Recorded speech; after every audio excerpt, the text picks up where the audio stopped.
The afternoon light filtered through the canopy in soft, golden streaks, dappling the narrow dirt path that wound between the trees. The boy pedaled slowly, in no particular hurry, letting the cool autumn air brush against his face.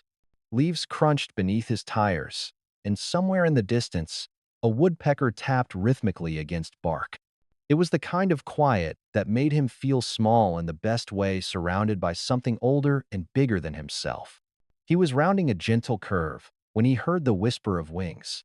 Before he could process the sound, a shape descended from above and landed directly on his handlebars. His hands gripped the brakes instinctively, and the bike lurched to a stop. For a moment, he couldn't breathe. Perched less than 2 feet from his face was an owl, its feathers mottled brown and cream, its talons gripping the metal bar with surprising gentleness. The boy's heart hammered in his chest, but he didn't move. The owl didn't either. It simply sat there, staring at him with wide, amber eyes that seemed far too aware, far too focused. Most birds would have startled and flown off by now. Most birds wouldn't have landed on a moving bike in the first place. But this one stayed, its gaze locked onto his, as if it were trying to tell him something. He noticed the way its head tilted, slightly, the way its chest rose and fell with shallow breaths. One wing hung lower than the other, and there was a faint tremor in its body that didn't seem right. The boy had seen plenty of birds before: sparrows, crows, the occasional hawk circling overhead, but he'd never been this close to one. He'd certainly never had one look at him like this. The forest around them seemed to hold its breath. No rustle of leaves, no distant birdsong. Just the two of them, locked in a silent exchange that felt strangely important. The owl blinked slowly, and the boy realized with a sinking feeling in his stomach that this wasn't a coincidence. The bird hadn't just landed. It had chosen him. It had come to him on purpose, and now it was waiting for him to understand that something was desperately wrong. The owl didn't move. Not even when the boy shifted his weight slightly, causing the bike to creak beneath him. It remained perfectly still, but there was nothing peaceful about its stillness. It was the kind of motionless that came from having no energy left, from a body that had pushed itself as far as it could go. The boy's eyes traced the line of its wings, and that's when he saw it. The left one hung lower than the right, twisted at an angle that made his chest tighten with worry. He leaned forward carefully, trying not to startle the bird, and noticed the dark stain spreading across the cream-colored feathers near its shoulder. Blood, fresh enough that it hadn't fully dried, matting the soft plumage in uneven patches. The owl's breathing was shallow, each rise and fall of its chest barely visible, and its eyes, those enormous, golden eyes, never left his face. There was something in that stare that made him forget about everything else. It wasn't the vacant look of an animal in shock. It was focused, intentional. The boy swallowed hard, his mind racing. He'd read about owls before, seen them in books and documentaries.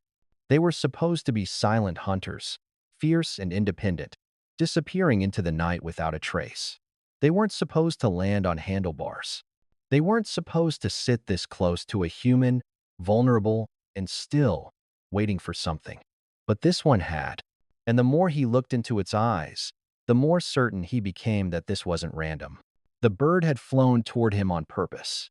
It had used whatever strength it had left to find him, to land on his bike, to meet his gaze and hold it.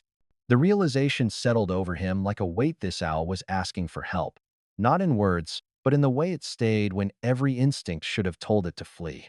In the way it looked at him with an exhaustion so profound it made his throat ache.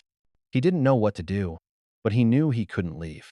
The bike was still beneath him, his hands still gripping the handlebars on either side of the owl's talons. The forest around them felt impossibly quiet, as if the world had paused to witness this fragile moment of trust between a boy and a broken bird that had chosen him. The boy dismounted slowly, planting his feet on either side of the bike frame. He didn't dare swing his leg over the seat the way he normally would. Every movement felt monumental now, weighted with the responsibility of the fragile creature perched in front of him. The owl swayed slightly as he began to walk, but its talons held firm to the handlebars, and it made no attempt to fly away.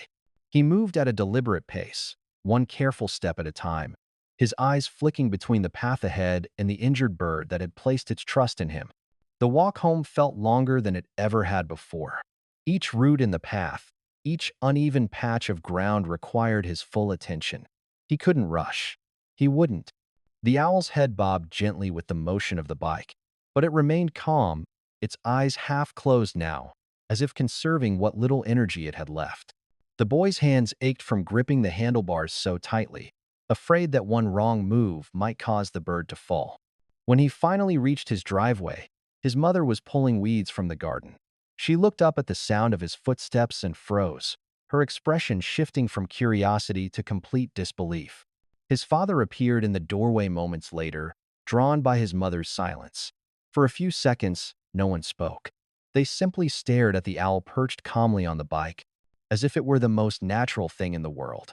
The boy's words came out in a rush, how the owl had landed on his handlebars in the woods, how it wouldn't leave, how he could see it was hurt.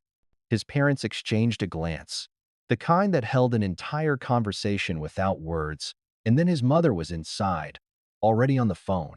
His father helped him guide the bike into the garage, moving with the same careful slowness the boy had maintained on the walk home. Within minutes, his mother had reached a wildlife rehabilitator who promised to come as soon as possible. Together, they prepared a cardboard box lined with soft towels, placing it in the corner of the garage away from the noise of the house. The boy knelt beside the owl, watching as it blinked slowly in the dim light. It had made it this far. Now all he could do was wait and hope that help would arrive in time. The wildlife center smelled of cedar shavings and antiseptic, a clean, earthy combination that somehow felt appropriate for a place dedicated to healing wild creatures. The boy stood beside his parents as the veterinarian carefully lifted the owl from its carrier, her hands moving with practiced gentleness. The bird didn't struggle. It simply watched her with those same focused eyes, as if it understood that this was part of the journey it had started when it landed on a boy's bike in the woods. The vet worked quietly, her fingers probing the injured wing. With careful precision, she murmured soft observations to herself, noting the angle of the break, the condition of the feathers, the bird's overall weight and health. The boy held his breath, afraid to interrupt, afraid to hear that the damage was too severe. But then the vet paused, her brow furrowing slightly as she adjusted the owl's position. Her fingers brushed against something on the bird's leg, and she leaned closer, squinting at what she'd found. A small metal band encircled the owl's left leg, partially hidden beneath the feathers. The numbers stamped into the aluminum were faded, worn smooth by years of wind and weather and the simple passage of time. The vet carefully rotated the band, reading the sequence aloud before reaching for her computer. The boy watched as she typed, her expression shifting from curiosity to something deeper recognition, perhaps, or surprise. She turned the screen toward them, showing a database entry with the same number sequence. The owl had been banded 7 years ago as part of a rehabilitation program. It had been found as a juvenile with a broken leg, treated by volunteers, and successfully released back into the wild after months of care. The boy's father leaned in, reading over the vet's shoulder, while his mother placed a hand on the boy's shoulder. The vet looked at the owl with renewed tenderness, a small smile touching her lips. This bird knew what humans could do. It had been helped before, healed before, released before, and when injury struck again, it hadn't hidden away to suffer alone in the forest. It had sought out help. It had remembered that people could be kind, that they could heal, and it had trusted that memory enough to land on a stranger's bike and wait. The boy felt something shift in his chest, gratitude, maybe, or awe. The owl hadn't just chosen him randomly. It had chosen to believe in help itself. The vet scrolled through the records slowly, her eyes scanning the notes left by whoever had cared for the owl all those years ago. The boy watched the screen, catching fragments of words: juvenile, malnourished, fracture, release, each one painting a picture of another rescue. Another moment when this same bird had needed help and found it. The entry included dates, treatment details, and even a few photographs of a much smaller owl, its feathers still downy and uncertain, being held by gloved hands. The rehabilitation had taken 3 months. The owl had been found by a young volunteer, not much older than the boy standing in the clinic now, who had spotted it struggling on the forest floor with a broken leg. That volunteer had brought it to this very center, where it had been treated, fed, and given time to heal in a quiet enclosure away from predators and the demands of survival.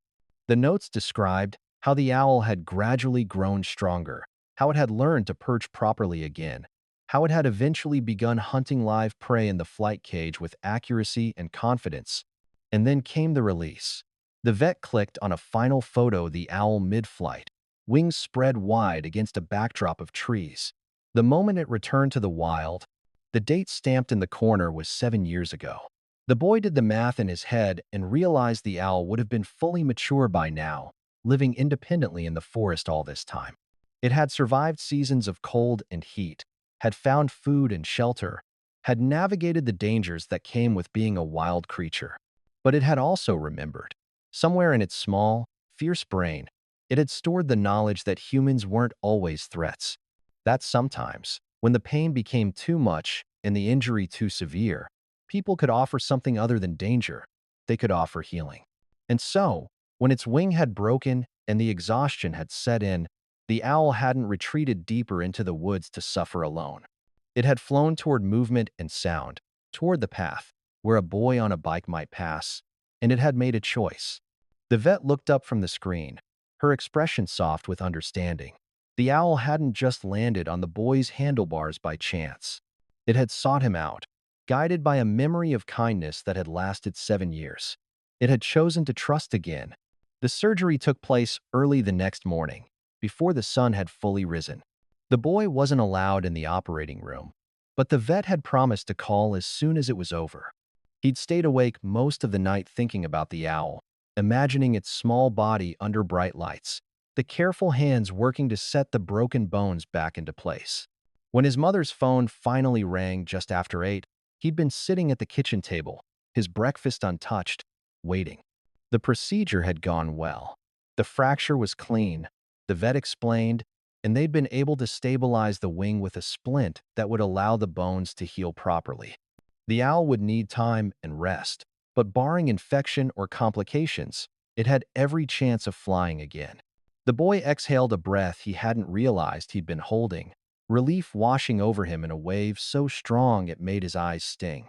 He started visiting after school, his parents driving him to the wildlife center 3 or 4 times a week. The recovery enclosure was quiet and dimly lit, designed to minimize stress for the animals inside. The owl had a perch in the back corner, positioned so it could see the door but still feel sheltered. The boy would sit on the floor just outside the glass, his backpack beside him, and simply stay there. He didn't tap on the window or try to get the bird's attention. He just sat, sometimes doing homework, sometimes reading, sometimes doing nothing at all. And the owl watched him. Every time he arrived, those amber eyes would find him within seconds, tracking his movements as he settled into his usual spot. There was no fear in the bird's gaze, no agitation or wariness, just a calm, steady focus that felt almost like recognition. The boy wondered if the owl remembered him specifically, or if it simply understood that he was part of the pattern of care the people who brought food and changed water and kept the space safe. The vet said the owl was healing faster than expected, its appetite strong, and its demeanor surprisingly peaceful for a wild bird in captivity. She mentioned, almost in passing, that animals often responded better when they felt seen, when they had a presence they could anchor to. The boy liked to think that maybe, in some small way, his quiet company mattered. That sitting there wasn't just for him. The first time the boy saw the owl extend its injured wing, he almost didn't believe it. The movement was small, tentative, just a slight unfurling of feathers that had been held close to the body for weeks. But it was there, deliberate and careful, as if the bird were testing what it could do. The boy had looked up from his book mid-sentence, his voice trailing off as he watched the owl stretch and then settle back into stillness. It was progress. Real, visible progress. He'd started bringing drawings with him, sketches he'd made during class or in the evenings at home. Most of them were of the owl, though he'd never been particularly good at art. The proportions were always slightly off, the feathers more suggestion than detail, but he kept them in a folder and would sometimes hold them up to the glass, as if sharing his work. The owl would tilt its head, watching with what the boy liked to imagine was curiosity, though he knew it was probably just tracking movement. On days when he didn't have homework, he'd read aloud. Adventure stories, mostly, or nature essays from a book his teacher had lent him. His voice filled the quiet space, soft enough not to startle but clear enough to carry. He wasn't sure why he did it. Maybe because the silence felt too heavy sometimes, or maybe because he wanted the owl to know it wasn't alone. The bird never reacted much, but it would shift its position slightly, angling its head as if listening. The rehabilitator mentioned it during one of his visits, pulling him aside with a knowing smile. She'd been observing the owl's behavior throughout the day, she explained, and had noticed a pattern. When other volunteers were around, the bird remained alert but distant, its body language guarded. But when the boy arrived and took his spot outside the enclosure, the owl's posture would soften. Its breathing would slow. The tension in its wings would ease. It was almost as if the bird found comfort in his presence, she said. Not dependence, but a quiet reassurance. The boy didn't know what to say to that. He looked through the glass at the owl, which was preening its feathers carefully, and felt something warm settle in his chest. He hadn't done much, really. Just showed up, just stayed. But maybe sometimes, that was enough.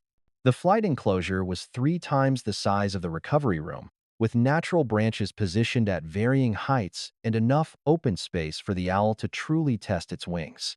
The rehabilitator had moved the bird there once the splint came off, explaining that this was the crucial phase where they'd learn whether the wing had healed well enough for the owl to survive in the wild. The boy had felt his stomach twist at those words, at the unspoken possibility that it might not.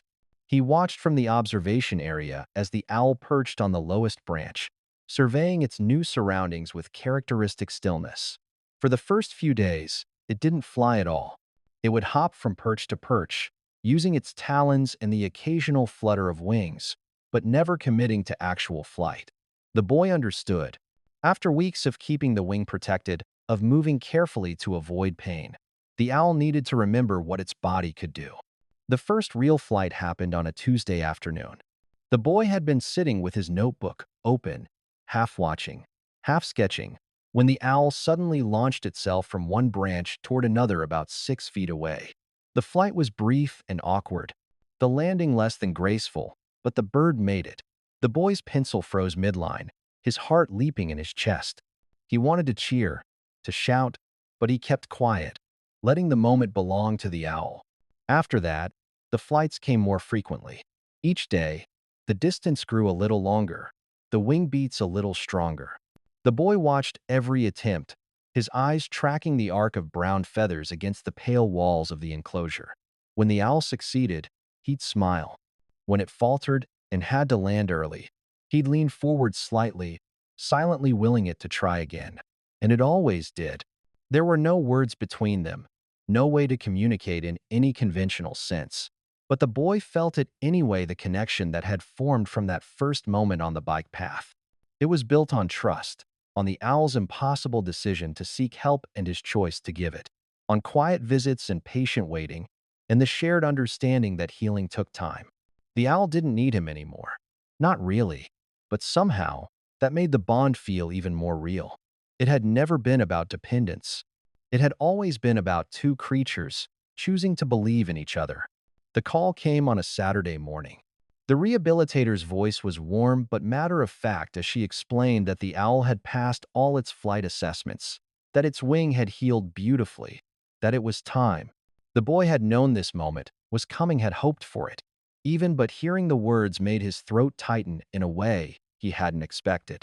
He should have felt pure joy. Instead, he felt joy tangled up with something heavier, something that sat in his chest like a stone. They drove to the wooded path that afternoon, the carrier secured in the back seat. The owl sat quietly inside, calm as ever, its eyes visible through the ventilation holes. The boy's parents came along, walking a few steps behind as he carried the carrier down the familiar dirt trail. He'd ridden his bike here dozens of times since that day, always half hoping he might see the owl again in the wild, always knowing he probably wouldn't. He stopped at the curve where it had all begun. where the owl had first descended and chosen him. The trees looked the same, their leaves now fully turned to autumn gold and rust. The air smelled of earth and pine and the faint sweetness of decaying leaves. It was late afternoon, the light softer now, gentler. Good hunting time for an owl preparing to reclaim its territory. The boy set the carrier down and knelt beside it, his fingers resting on the latch. He could see the owl inside, watching him with those steady amber eyes. For a moment, he didn't move. He wanted to say something, to acknowledge what had passed between them, but the words felt inadequate. Thank you for trusting me seemed too small. Good luck felt too casual. So he said nothing at all. He opened the latch and stepped back, giving the bird space and choice. The carrier door swung open, revealing the forest beyond. The owl didn't rush. It stepped forward carefully, pausing at the threshold as if considering the moment. The boy held his breath, aware of his parents standing quietly behind him, aware of the significance of this ordinary-looking instant. This was what all the care and patience had been for. This freedom, this return. The owl shifted its weight, wings still tucked close, and the boy realized it was ready. They both were. The owl emerged from the carrier with measured steps, its talons gripping the edge of the opening before releasing onto the leaf-covered ground. It stood there for a moment, perfectly still, as if recalibrating to the forest it had been absent from for so long. The boy watched, barely breathing, taking in every detail: the way the breeze ruffled the feathers along the owl's back, the slight adjustment of its wings, the alertness in its posture that spoke of an animal fully present and aware. Then the owl turned its head, rotating it in that impossibly smooth way only owls could manage, until it was looking directly at the boy.